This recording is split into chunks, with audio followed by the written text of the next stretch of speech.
Hare Krishna. In this video, there are some nice practical instructions on how to advance in Krishna consciousness.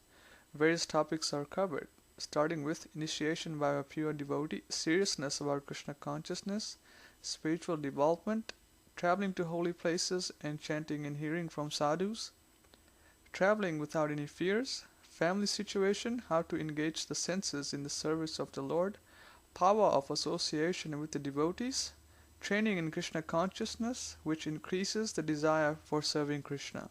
Hari Bol. After associating with pure devotees and taking initiation from them, one should become serious about Krishna consciousness.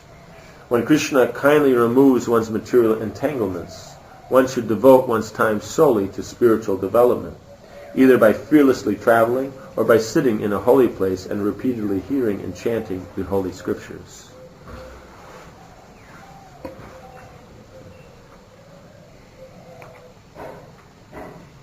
What does it mean here, fearless? What does it mean by fearlessly? Means traveling fearlessly means you're not worried about how you're going to be taken care of. You know, you just make whatever arrangements come up naturally, and then you leave it up to Krishna. But what happens, where you're going to go, what's going to happen, and this and that, that's up to Krishna. I mean, what does it mean actually traveling here? Because otherwise... What does it mean traveling here? Yeah, I mean, otherwise... Fearlessly traveling. What he's meaning is that one is moving around. What is the benefit, spiritual benefit of just traveling around? What is the benefit of traveling around? In this context. Because he's saying spiritual development by traveling fearlessly means that you're going to be discussing Krishna consciousness. Means, in other words, one is traveling and hearing and chanting about the Holy Scriptures, and one is sitting in a holy place and hearing and chanting about the Holy Scriptures. So in other words, the main thing is that having gotten the association of the pure devotees and understanding them how to approach the Scripture, then with that attitude, then you study and preach it to others, or you sit and hear and chant it yourself, you know, or any combination of that. So it means preaching, fearlessly traveling. The first one means preaching. Okay. Fearlessly traveling means preaching. Like that. Yes. What's the qualifications for doing one or the other? Uh-huh. You could also say in here, fearlessly traveling could also include the vanaprastha element where you're just going to hear. In other words, one is traveling to speak. The other one is traveling to hear. Because that's also the brahmachari, after he finishes Gurukul, then many times they take their snataka, they take the position of whatever things that they wanted to gain more that was not specifically available at that place, or taking advantage of special programs happening. Then they may travel to, you know, some big gathering and this and that, where there's going to be some, you know, some festival, there's going to be some very nice satsang and association and like that. So one's there traveling to hear. So either of them, or sitting in a lonely place and hearing and chanting the Holy Scriptures. So that could mean you're sitting and chanting, you're reading yourself, or sitting in the holy place and who's there at that place, then you hear and chant with them. So so in any case, they can all be dynamic, but it's just a matter of whether you're moving or sitting in one place. Qualifications. One is that here, because he says fearless, that means you're not overly worried about your facilities. You know, what comes easily, then that's what's accepted. That would be the important. Here also, fearlessly means that you know that Krishna is there. You know, so that one is then on the platform where you understand that I am servant of Krishna. So then Krishna will take care. Also, generally, this would indicate fearlessness is also the symptom of nishta. So on the platform of nishta, then one is stable, that's a very good time for the traveling. So before that, it's also, traveling also can be nice, but you have to balance it in connection with your service. You know, both, you know, in preaching to the deities and if there's a family situation. So if traveling is not going to benefit the family situation and therefore is not going to be party to removing the anarthas from the heart, then it may not be so great to travel so much.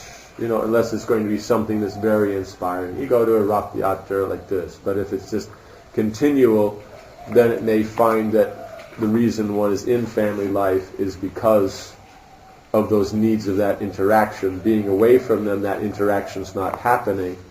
So one is, even though one's getting so much nice spiritual benefit, in the long run one may feel some lack, and then there may be an overbalance the other way.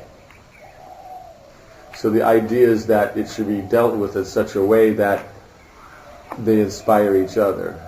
Because one is, basically, as much as one can be, one is satisfied with one's endeavor in the family situation. So therefore, one feels comfortable to then focus on very, intense spiritual experience. Then having had that spiritual experience, one can go back to the family situation and improve that platform. You know what I'm saying? So they both nourish each other. Though the real thing is when trying to get the spiritual inspiration, and one is only using the material or the family situation because of the conditioned need for it. That if one doesn't address it, the mind will be distracted from Krishna consciousness, and one will be doing that exclusively. So therefore, one enters into that situation so that one is able to gain those things that one feels is important from that association. At the same time as by the mind being peaceful, then one can concentrate on spiritual life. Example would be given. The person's not married, and they're interested in being married. They'll probably think 24 hours a day, if not more, about marriage and, this one and that one looks nice, and this one's good, and that one's there, and oh, isn't she fortunate she found a guy, and oh, isn't he all that, and, and they got this house, and I want a house, and just on and on and on and on. And so where's the time for Krishna? Then if you focus it on one person, then in the very beginning there may be a very great amount of attention put there, but after time it just balances out because it's just one person.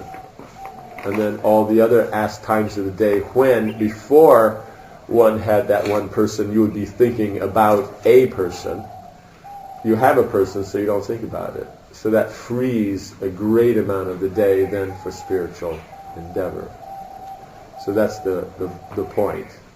Then by that, then the taste in that, by comparing the two, one starts to notice that the taste, one is inspired, one in the beginning may be more inspired by the material, less by the spiritual. With time then, one's inspired by both. But then over, time, one sees that the experience gained from the spiritual endeavor and in interacting with devotees on the spiritual platform is much greater and has much more significance than anything on the material platform. Right? Because on the spirit it doesn't go away. You have a nice, let's say you went to the temple, it was a great kirtan. It doesn't go away.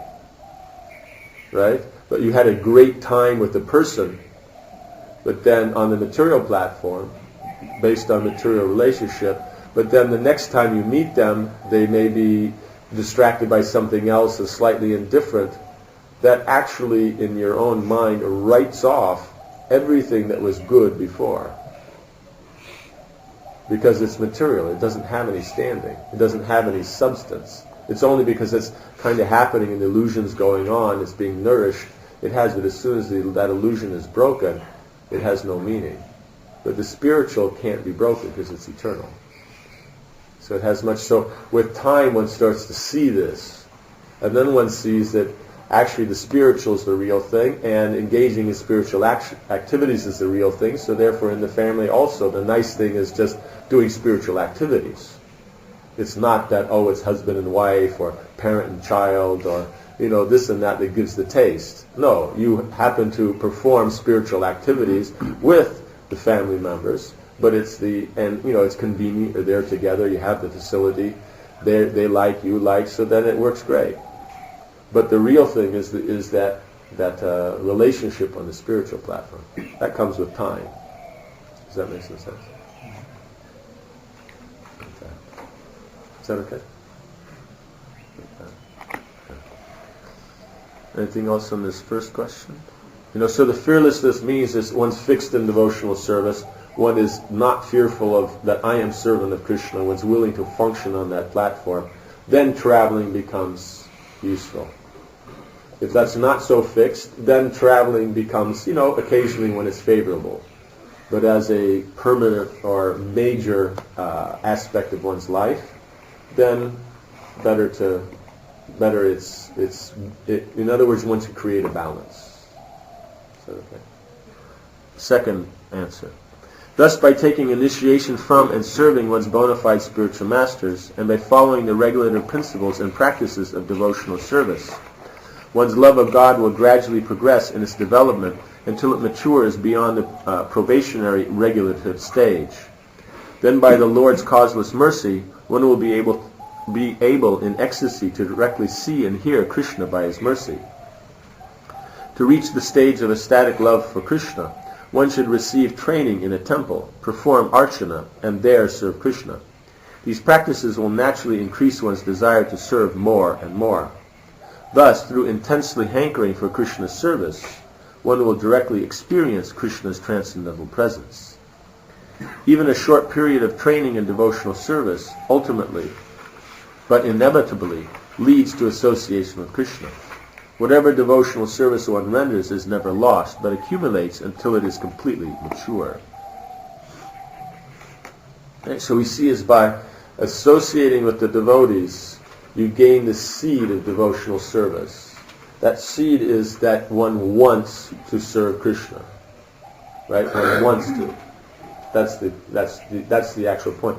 So then, by following the process of the sadhana process, the regulative process, that at regulated intervals you will do things that connect you to Krishna, right? Mangala, you go and see Krishna. You'll go for darshanarti, you'll sing for Krishna, you'll dance for Krishna, you'll cook for Krishna. It's all regulated, and so that you're doing something. Then with time,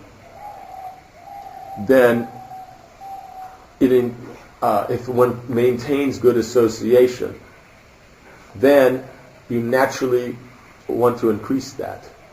So the key here, as we see, is where it says, thus through intensely hankering for Krishna's service, one will directly experience Krishna's transcendental presence. So that's the key, is that hankering. Right? Material world, we hanker after material things. That puts us into the material platform.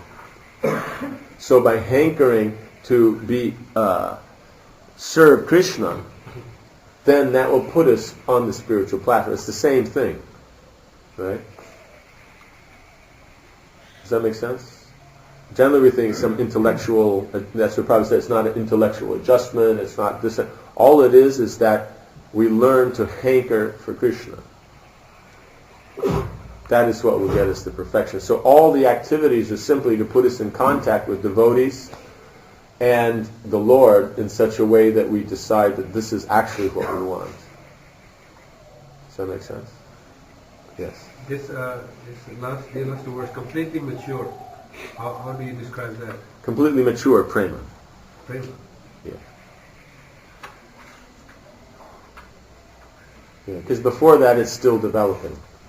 Rati is still a bud. It's still not. It's there. It's counted within the 10 levels of prema, but it's the bud.